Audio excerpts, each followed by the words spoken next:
बिस्मिल्लाहिर्रहमानिर्रहीम। अस्सलाम वालेकुम डियर स्टूडेंट्स।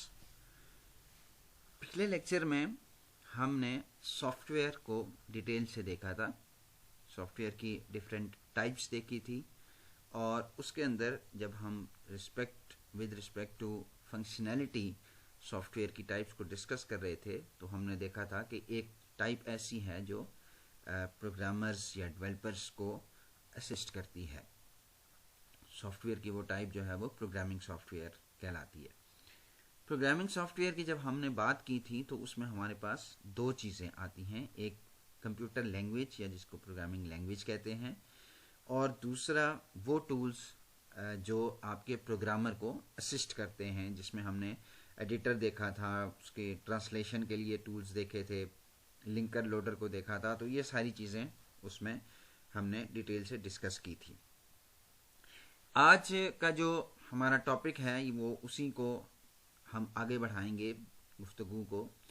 प्रोग्रामिंग लैंग्वेज में जब हम बात करते हैं तो किसी भी प्रोग्रामिंग लैंग्वेज में जब हम कोई चीज़ लिखते हैं और कंप्यूटर जो है वो उसको परफॉर्म करता है, आज हम ये देखेंगे कि जो भी कोई कंप्यूटेशनल प्रॉब्लम या कोई भी प्लानिंग का प्रॉब्लम कंप्यूटर को हम जब देते हैं तो कंप्यूटर तो उसको परफॉर्म कर लेता है, ठीक है, लेकिन इसके अंदर एक जो समझने वाली चीज़ है वो ये है कि कंप्यूटर जो है वो हमेशा इंस्ट्रक्शंस का मोहताज होता है। जो भी आप उसे इंस्ट्रक्शन देंगे वो एज इट इज़ वो काम कर लेगा, लेकिन कंप्यूटर में जो है वो इतनी इंटेलिजेंस तो नहीं है कि वो खुद से चीज़ें डिसाइड करता रहे, ठीक है ना। तो उसके लिए आप क्या करेंगे, आप उसको स्टेप बाय स्टेप इंस्ट्रक्शंस जो है वो देंगे और वो स्टेप बाय स्टेप इंस्ट्रक्शंस वो परफॉर्म करता रहेगा। तो आज हमने ये देखना है कि कंप्यूटर जो है वो इन इंस्ट्रक्शंस को कैसे परफॉर्म करता है, ठीक है। वो तो जब हम कोई लैंग्वेज पढ़ेंगे तो हम देखेंगे। आज हमने ये देखना है कि उससे पहले हम खुद जो है वो एक प्रोग्राम की या एक कंप्यूटेशनल प्रॉब्लम की या किसी प्लानिंग प्रॉब्लम की या जो भी हमारा डेली लाइफ का प्रॉब्लम है उसको हम खुद कैसे फॉर्मुलेट करते हैं, खुद उसकी कैसे जो है वो एक सोल्यूशन डिज़ाइन करते हैं। तो प्रॉब्लम सॉल्विंग अप्रोच में बेसिकली हम आज ये देखेंगे कि कोई भी डेली लाइफ का प्रॉब्लम, ठीक है, जैसे फॉर एग्जांपल आप रोज़ाना यूनिवर्सिटी आते हैं तो ये भी एक डेली लाइफ का प्रॉब्लम है, ठीक है ना। यानी प्रॉब्लम का ये मतलब नहीं है कि कोई मसला है, प्रॉब्लम का मतलब ये है कि इसका कोई ना कोई सोल्यूशन होगा। तो वो सोल्यूशन क्या है कि आप सुबह उठ के जो है वो यूनिवर्सिटी आने तक जितने भी काम करते हैं, ठीक है, इंक्लूडिंग आप बस में आ रहे हैं, गाड़ी में आ रहे हैं, पैदल आ रहे हैं, जैसे भी आ रहे हैं, घर में आप तैयारी कर रहे हैं, यूनिवर्सिटी में क्लासेस लेके वापस घर तक जा रहे हैं, तो ये पूरे का पूरा जो साइकिल है ये आपके पास एक प्रॉब्लम है, ठीक है ना। इस प्रॉब्लम को आपने सॉल्व करना होता है और सॉल्व कैसे करते हैं, जो जितने भी आपने ये स्टेप्स परफॉर्म किए हैं ये उसका एक सोल्यूशन होता है। तो हम आज के लेक्चर में जो चीज़ डिस्कस करेंगे वो सबसे पहले प्रॉब्लम स्टेटमेंट। प्रॉब्लम स्टेटमेंट का मतलब ये है, जैसे मैंने आपको बताया कि आपका यूनिवर्सिटी, घर से यूनिवर्सिटी आना एक प्रॉब्लम स्टेटमेंट हो सकता है। आपका कोई भी कंप्यूटेशनल प्रॉब्लम, इवन हम कोई भी लैंग्वेज जब पढ़ाते हैं तो सबसे पहला जो प्रॉब्लम हम कराते हैं, हालांकि इसमें कभी कोई रिजल्ट चेंज नहीं हुआ, वो 2 नंबर्स की एडिशन होती है, ठीक है ना। 2 नंबर्स ऐड करते हैं और उसका रिजल्ट जब सामने आ जाता है तो हम कहते हैं कि ये एक कंप्यूटेशनल प्रॉब्लम सॉल्व हो गया है। तो सबसे पहले जो भी आपने काम करना है उसके लिए आपको क्या करना है, एक प्रॉब्लम स्टेटमेंट जो है वो बनानी है, ठीक है ना। हमारे पास प्रॉब्लम स्टेटमेंट नहीं आती, हमारे पास डेली लाइफ या डेली रूटीन प्रॉब्लम आप उसको कह लें, ठीक है ना, डेली लाइफ टास्क कह लें उसको, ये डिफरेंट नाम हैं, ठीक है। इनफॉर्मल से आपको जो है वो वर्डिंग में जैसे ऐड 2 नंबर्स या ये हो सकता है कि बाज़ार से जाके जो है ना वो कोई सौदा ले आएँ, ठीक है ना, या मार्केट जाके फ़लाँ चीज़ ले आएँ। तो ये चीज़ जो है ये इनफॉर्मल, ये आपको कोई ऐसे इंस्ट्रक्शन या कोई टास्क जो है वो इनफॉर्मल वे में मिल रहा है। तो उस चीज़ को हमने, क्योंकि जब हम सोल्यूशन बनाते हैं तो सोल्यूशन बनाने से पहले आप क्या करते हैं, उसको एक फॉर्मल वे में कन्वर्ट करते हैं। तो वो जो फॉर्मल वे है उसको हम क्या नाम देते हैं, प्रॉब्लम स्टेटमेंट देते हैं, ठीक है। देखें, अब प्रॉब्लम स्टेटमेंट जैसे मैंने बताया क्या हो सकता है जी, सम सॉर्ट ऑफ प्लानिंग, ठीक है ना। प्लानिंग का मतलब ये है कि आपने कहीं सफ़र का इरादा किया, ठीक है ना, तो सफ़र के इरादे में आपको क्या क्या चीज़ें ज़रूरत पेश आएंगी, आगे आपको क्या किन किन चीज़ों की ज़रूरत है, आगे रास्ते में क्या क्या जो है वो कहाँ पे आप रुक सकते हैं, वो चीज़ें आप जो है वो प्लान करते हैं। तो इस तरह की जितनी भी जो है वो प्रॉब्लम स्टेटमेंट्स हैं वो प्लानिंग में आ जाती हैं। कैलकुलेशंस का मतलब ये है कि जैसे कैलकुलेशंस और कंप्यूटेशंस जो है वो इंटरचेंजेबल होते हैं, ठीक है। कंप्यूटेशंस आमतौर पे हम ज़रा थोड़ी हैवी कैलकुलेशंस के लिए यूज़ कर लेते हैं, कैलकुलेशन सिंपल कैलकुलेशन यूज़ हो जाती है। तो करना क्या है, कोई ना कोई आपके पास प्लानिंग, कैलकुलेशन या कंप्यूटेशन होगी, ठीक है। किस लिए होगी, कि आप एक रियल वर्ल्ड प्रॉब्लम जो है वो सॉल्व कर सकें। तो रियल वर्ल्ड प्रॉब्लम जो है वो सॉल्व करने के लिए आपको जिस चीज़ की ज़रूरत है वो एक आपकी प्रॉब्लम स्टेटमेंट होगी। अब ये प्रॉब्लम स्टेटमेंट जो है ये कैसे पता चलता है कि ये एक प्रॉब्लम स्टेटमेंट है, तो व्हाट टू डू जो है, व्हाट टू डू ये प्रॉब्लम स्टेटमेंट हाईलाइट कर रही होगी कि आपको ये बता रही होगी कि आपने क्या करना है, ठीक है ना। अब जब ये प्रॉब्लम स्टेटमेंट आपके पास आ जाती है और उसके बाद जब आप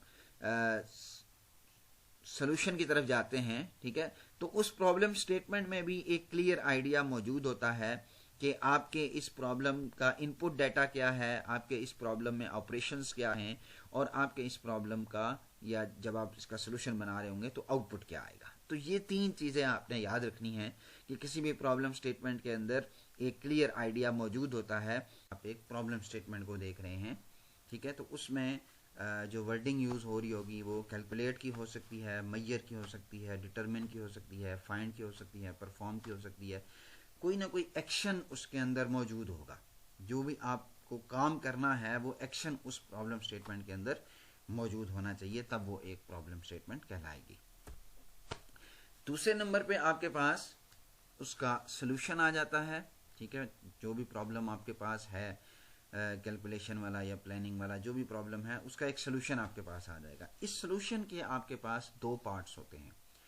पहले पार्ट को हम नाम देते हैं ब्रीफ डिस्क्रिप्शन का, ठीक है। एक समरी आप लिख लेते हैं ओवरऑल कि कैसे आपका ये सोल्यूशन जो है वो वर्क करेगा, इनपुट उसमें क्या होगा, प्रोसेसिंग क्या होगी और आउटपुट, एक बिल्कुल ब्रीफ सा, उसमें कोई डिटेल नहीं होती, बिल्कुल ब्रीफ तरीके से आप उसको बता देते हैं, ठीक है। एक समरी आपने सोल्यूशन की बतानी होती है।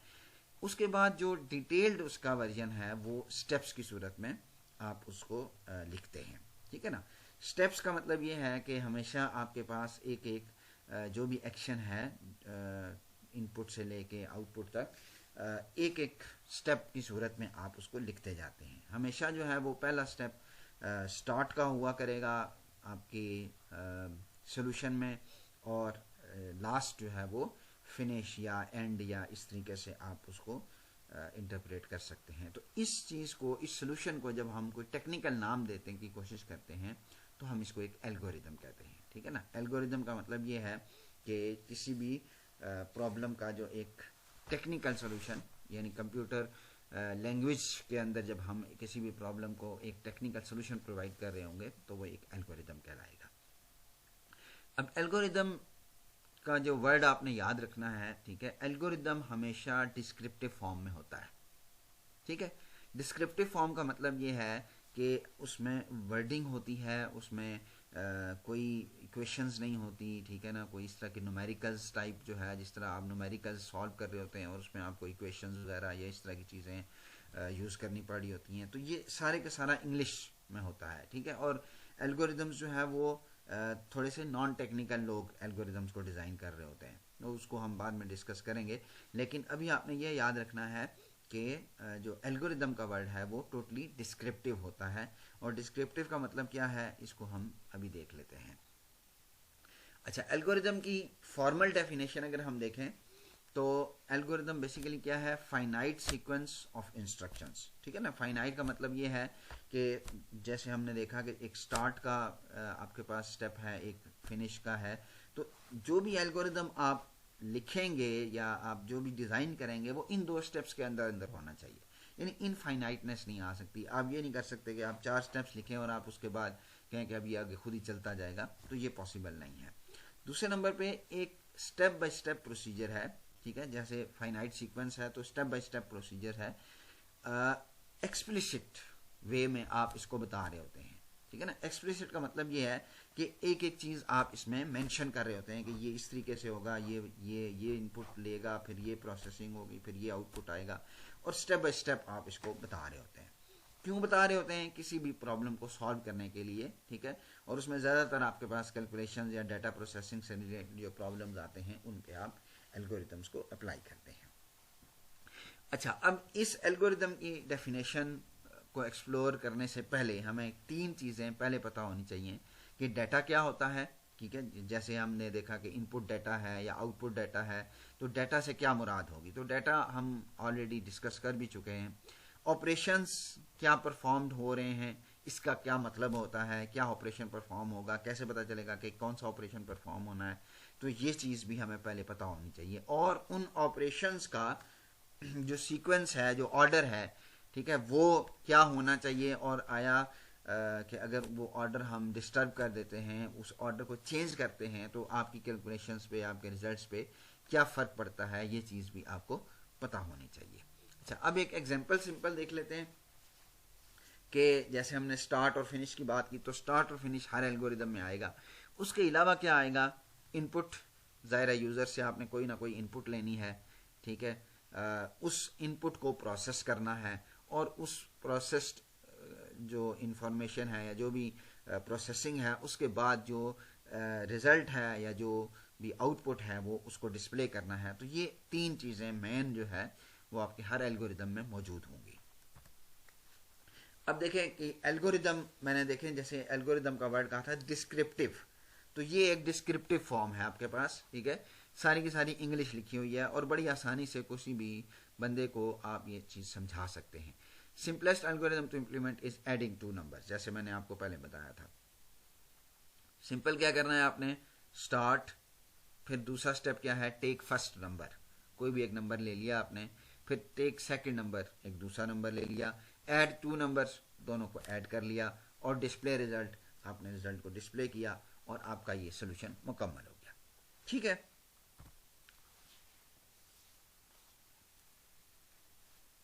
अच्छा, इसी तरीके से जहाँ ऐड किया था वहाँ मल्टीप्लाई कर लें, तो टेक फर्स्ट नंबर, वही चीज़ हो गई, सेकंड नंबर, वही चीज़ हो गई, मल्टीप्लाई द 2 नंबर्स। अब यहाँ पे एक्शन आपका डिफरेंट हो गया है, ठीक है ना। इसका मतलब ये है कि अगर आप इसकी प्रॉब्लम स्टेटमेंट करते हैं, इसकी प्रॉब्लम स्टेटमेंट बनाते हैं, तो पहले की प्रॉब्लम स्टेटमेंट बनेगी calculate the sum of 2 numbers, any 2 numbers, ठीक है ना, और दूसरे की बनेगी calculate the product of any 2 numbers, ठीक है। आपको इनफॉर्मल वे में क्या कहा जाएगा? Add 2 numbers. अब ऐड 2 नंबर्स जो है वो एक प्रॉब्लम स्टेटमेंट नहीं है। प्रॉब्लम स्टेटमेंट में आपको कुछ ऐसी wording, attractive I catchers use करने पड़ते हैं कि जो आपके यूज़र को जो है वो आपके प्रॉब्लम की तरफ जो है वो अट्रैक्ट करते हैं, ठीक है ना। ऐड 2 नंबर्स जो है वो कोई ऐसा बहुत ज़्यादा अट्रैक्टिव वे नहीं है, या आप कहें मल्टीप्लाई 2 नंबर्स, तो ये एक इनफॉर्मल वे तो हो सकता है, लेकिन जब आप उसको प्रॉब्लम स्टेटमेंट में कन्वर्ट करेंगे तो आपको एक फॉर्मल तरीके से उस चीज़ को देखना पड़ता है। अच्छा जी, अब हम जरा इसकी कुछ कैरेक्टरिस्टिक्स को देख लेते हैं। पहली कैरेक्टरिस्टिक हम ऑलरेडी डिस्कस कर चुके हैं, फाइनाइटनेस, यानी एक स्टार्टिंग पॉइंट होगा, एक एंडिंग पॉइंट होगा, ठीक है, और जो भी आपका सोल्यूशन होगा वो इन दोनों पॉइंट्स के दरमियान होगा। इंटर रिलेटेड, इंटर रिलेटेड का मतलब ये है कि एक सिंगल डोमेन में हम काम कर रहे होते हैं। एल्गोरिदम में ये नहीं हो सकता कि आप कैलकुलेशन करते करते प्लानिंग में चले जाएं, प्लानिंग से ड्राइंग में चले जाएं, ड्राइंग से वापस कैलकुलेशन में आ रहे हैं। तो एल्गोरिदम का एक लुक होना चाहिए, एक यूनिफॉर्म लुक होनी चाहिए कि अगर कैलकुलेशन है तो फिर सारी की सारी कैलकुलेशंस होंगी। हाँ, कैलकुलेशंस की टाइप्स डिफरेंट हो सकती हैं, अरिथमेटिक कैलकुलेशंस भी हो सकती है, ठीक है ना। इसके अलावा अगर आप कोई मैथमेटिकल कैलकुलेशंस करते हैं जैसे साइन कॉस वगैरह, तो वो किसी ना किसी हद तक आपकी कैलकुलेशन में ही आ जाती है, ठीक है ना। लेकिन ये नहीं हो सकता कि आप कैलकुलेशन करते करते जो है वो किसी डिज़ाइनिंग प्रॉब्लम में चले जाएं, किसी जो है वो किसी सफ़र का वो बनाना शुरू कर दें, प्लान बनाना शुरू कर दें, ठीक है ना, कोई ट्रिप ऑर्गेनाइज करना शुरू कर दें, उसका कोई एल्गोरिदम लिखना शुरू कर दें, तो ये पॉसिबल नहीं होता। इंटरलिंक्ड का मतलब ये है कि आपकी जो एल्गोरिदम्स की स्टेटमेंट्स हैं उसमें रेपिटेशन नहीं आनी चाहिए, ठीक है। अभी हम इस चीज़ को डिस्कस करते हैं कि रेपिटेशन का क्या मतलब होता है, और जब रेपिटेशन आएगी तो इसका मतलब ये होगा कि आपकी एल्गोरिदम्स की जितनी भी स्टेटमेंट्स हैं वो इंडिपेंडेंट हैं। तो एल्गोरिदम की कोई भी स्टेटमेंट इंडिपेंडेंट नहीं होती, इनका आपस में रिलेशनशिप होता है, ये आपस में कनेक्टेड होती हैं, और एक तरह से आप यूँ समझ लें कि इनको पता होता है कि एक स्टेटमेंट को पता होता है कि मुझसे पिछली वाली स्टेटमेंट क्या कह रही है मुझे, ठीक है, और मैंने अगली स्टेटमेंट को क्या कहना है, या मैं दो स्टेटमेंट्स के दरमियान हूं तो मेरा क्या काम है, मुझे क्या चीज़ मिलेगी और मैंने क्या चीज़ आगे पहुंचानी है। तो ये आपस में कनेक्टेड होती हैं। तो एल्गोरिदम की कोई भी स्टेटमेंट जो है वो इंटरलिंकिंग के बगैर आप अगर लिख रहे हैं या रिपीटिशन उसमें आ रही है तो ये एल्गोरिदम की बेसिक डेफिनेशन के अगेंस्ट होगा। करेक्ट का मतलब ये है कि जाहिर है जो भी आप प्रॉब्लम लाए हैं उसका जो सोल्यूशन आप बना रहे हैं एक करेक्ट। अच्छा जी, एक एल्गोरिदम की एग्जांपल देखते हैं और उसके बाद हम डिस्कस करेंगे कि जो हम प्रॉपर्टी डिस्कस कर रहे थे इंटरलिंकिंग की, उसका असल में मतलब क्या है, ठीक है। तो सिंपल एक एल्गोरिदम है, 5 नंबर्स की एवरेज कैलकुलेट करनी है। तो कैसे करेंगे, स्टार्ट, ठीक है, फिर टेक 5 नंबर्स फ्रॉम यूज़र, ठीक है, यूज़र से 5 नंबर ले लिए, फिर ऐड द 5 नंबर्स, उन 5 नंबर्स को ऐड कर लिया, फिर store the result, result store हो गया, फिर डिवाइड रिजल्ट बाय 5, ठीक है ना, जो 5 नंबर आपने यूज़र से लेके उनका रिजल्ट स्टोर किया था उनको 5 से डिवाइड कर दिया, फिर रिजल्ट को स्टोर किया, और अब जो रिजल्ट स्टोर हुआ है उसको आपने डिस्प्ले कर दिया और ये एल्गोरिथम खत्म हो गया। अब ये सारी आप देखें कि ये सारी स्टेटमेंट्स जो है वो आपस में इंटरलिंक्ड है, ठीक है, कोई रिपीटिशन नहीं है। अब रिपीटिशन किस किस्म की हो सकती है वो हम अगली स्लाइड पे देखते हैं। देखें,